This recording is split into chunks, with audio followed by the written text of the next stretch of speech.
Isang mapagpalang araw po sa ating lahat, my dear friends. At ito po yung gospel reading natin from the Gospel of St. Mark, chapter 6, verses 7 to 13, and I will read it for you. Then Jesus went to the village around there, teaching the people. He called the 12 disciples together and sent them out two by two. He gave them authority over the evil spirits and ordered them, don't take anything with you on the trip except a walking stick. No bread, no beggar's bag, no money in your pockets. Wear sandals, but don't carry an extra shirt. He also told them, wherever you are welcome, stay in the same house until you leave that place. If you come to a town where people do not welcome you or will not listen to you, leave it and shake the dust off your feet. That will be a warning to them. So they went out and preached that people should turn away from their sins. They drove out many demons and rubbed olive oil on many sick people and healed them. Bilang isang Kristiyano na tagasunod po ng ating Panginoong Kristo, ito po yung binigay ng mission natin.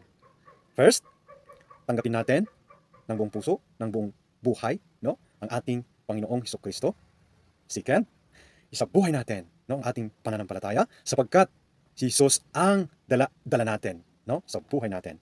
At pangatlo, ibahagi natin ang pagmamahal ng ating Panginoong Kristo sa iba.